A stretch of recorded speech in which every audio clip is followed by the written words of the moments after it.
Bonsoir à tous, merci de nous suivre, merci de vos fidélités, de votre fidélité. Abou Kaba depuis la Chine, bonsoir et merci encore une fois. Alors, bonne nouvelle, bonne nouvelle, bonne nouvelle. Je ne suis plus à Harlem. La raison est que ma famille grandit. Ouais, c'est vrai, j'ai deux charmantes filles. La première, c'est Khadija, 2 ans, et la deuxième, c'est Mama Diallo, l'homonyme de ma mère. Alors, j'ai donc décidé de venir à Bronx. C'est vrai que ça a pris trop de temps pour que je me décide, parce que une fois qu'on est à Harlem, on ne veut plus quitter. C'est toujours comme ça. Mais une fois que vous quittez, vous vous dites, ah, j'ai perdu du temps. Et puis Harlem aussi, j'ai quitté Harlem aussi parce que Harlem, tout le monde est devenu fou à Harlem. Tous les Africains sont devenus fous. Quand tu les vois marcher dans la rue, c'est pas possible. Tu les entends dire, hé Abidjan, ça va, on mange garba ici aussi, on mange à foutou ici. On ne vous a pas demandé ça. Vous n'êtes pas là pour ça. C'est ce qu'on entend. On mange garba, Mboring, mais la fidi damna, la fidi, Mboring, la fidi goulin, ça me manque, la fidi me manque, oh, la fidi me manque. C'est ce qu'on entend. Alors donc, je suis venu maintenant à Allerton, à White Plains. 2 chambres, salon, c'est bien grand, c'est bien pour les enfants qui s'épanouissent. Et on m'a montré quand même pas mal d'appartements que j'ai vus.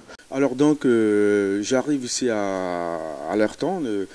On m'a montré d'abord un appartement, quelque part ici à Bronx. Et le coin était bien, super, bien espacé, 2 chambres salon à 800 $. Alors, je regarde super et puis je me dis 800 $? Non, il y a quelque chose qui ne marche pas. Je me promène un peu, je regarde le plafond, tout est correct, le mur, tout est bien. Voilà, tout est super.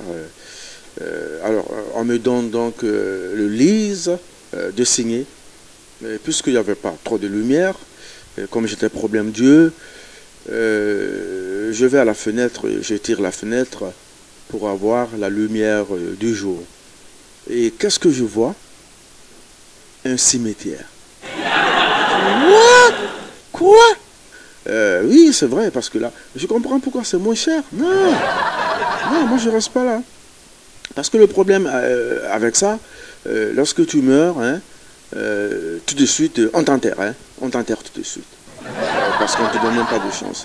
Si tu es par exemple à 5 heures, le temps que tu arrives, peut-être, tu peux avoir la chance de te réveiller. Mais juste là, ah non, c'est right away, to the go. Alors, tu es parti. Alors, donc, Allerton, White Plains, c'est là que je suis, comme je vous l'ai dit. J'aime bien l'environnement. C'est surtout nos frères espagnols qui sont beaucoup ici.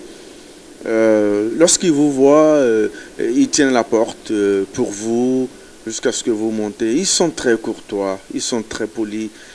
Ils sont bien. Quand ils te voient, ils disent hey, amigo, comment estás, amigo?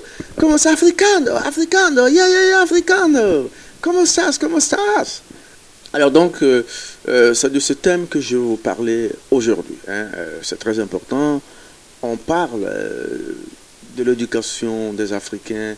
Ils sont bien, ils sont courtois, ils sont polis. Leurs femmes sont jolies. Ils ont un art culinaire qui a une bonne réputation. Mais, beaucoup d'Africains ne savent pas dire merci. Thank you. Sorry. Désolé. Non, ça n'existe pas dans mon vocabulaire. C'est vrai. Je vous donne des exemples. Lorsque vous marchez, par exemple, dans la même direction avec un Américain, une Américaine, vous allez à gauche, il va à gauche. Vous savez, ça arrive souvent, c'est comme si il y a une connexion. Alors, il vous présente ses excuses et puis il passe. Mais quand c'est l'Africain, il te dit, est-ce que je t'ai touché? Oui, c'est vrai, est-ce que je t'ai touché? Lorsque vous allez à la banque, dans une boutique, dans un supermarché, dans un établissement, vous rentrez à la maison, Les Américains tiennent la porte pour vous. Oui. Ou bien vous tenez la porte pour eux, ils viennent dire oh thank you so much. Alors merci beaucoup, merci. Mais l'Africain c'est jamais dit merci. Hein? L'Africain c'est pas dit merci. Ils viennent, ils passent fiou. Je ne sais pas ce qui se passe. Hein? C'est vrai, on est venu chercher l'argent dans ce pays. Hein? Mais le civisme, partout où nous allons, montrons notre civisme. Notre civisme, c'est très important. C'est vrai, c'est très important. Lorsque vous marchez, vous voyez une poubelle, prenez, mettez dans le garbage. Hein? Mais vous mangez votre pot de banane et vous jetez dans la rue. Non, c'est pas possible. Un peu de civisme. Hein?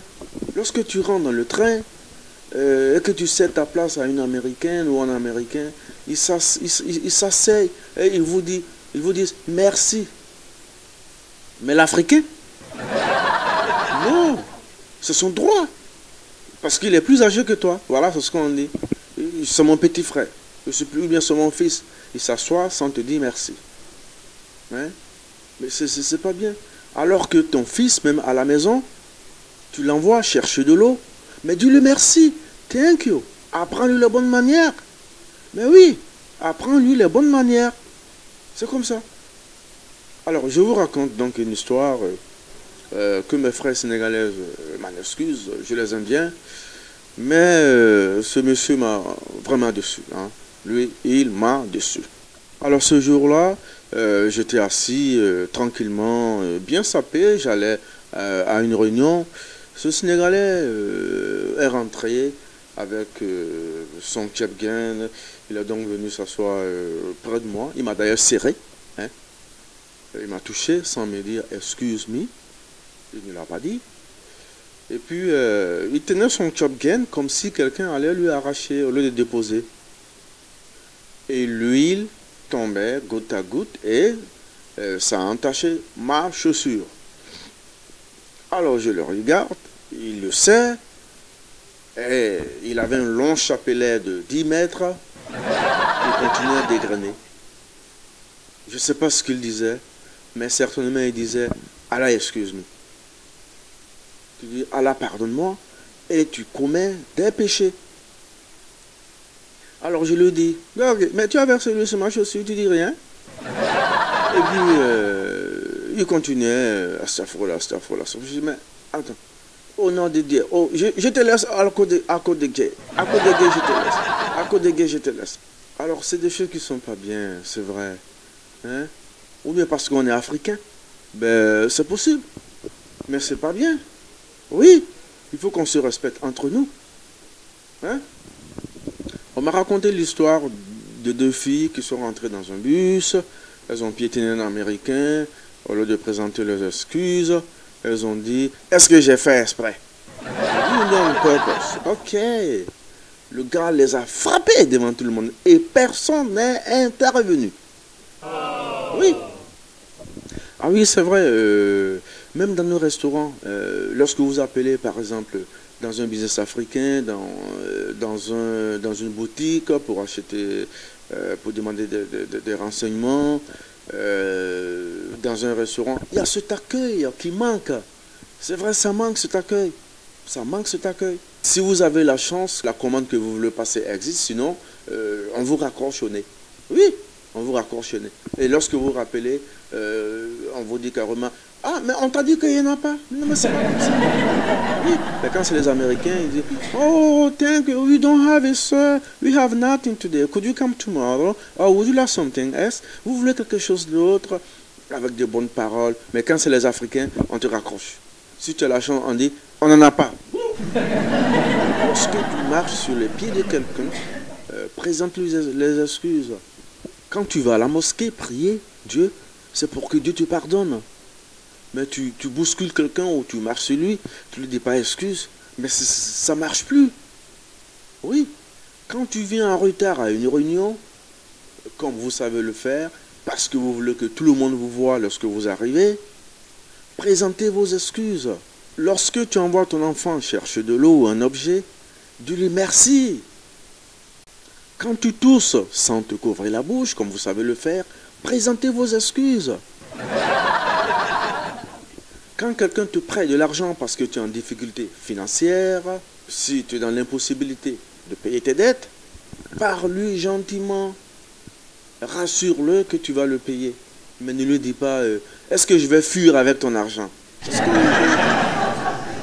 lorsque quelqu'un te prête son aiguille, tu couds ton pantalon pour aller voir ta copine, et que tu perds cette aiguille, il te la réclame, ne dis pas à cause des aiguilles. Paye-lui une aiguille ou présente tes excuses.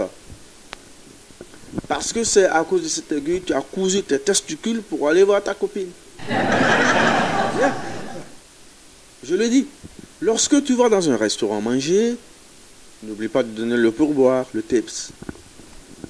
Et toi aussi, africaine, serveuse ou servante, lorsqu'on te donne de l'argent, tu ne prends pas pour empocher dans ta poche et retourner. Dis thank you. Oui, ça manque. Toi, taximène, toi, taximène, le froid à 4, tu as le roulé, tu viens à la maison, madame te réchauffe très bien, hein? Tu fais pas d'eau, tu dis thank you, chérie. Sinon, prochainement, elle ne te donne plus.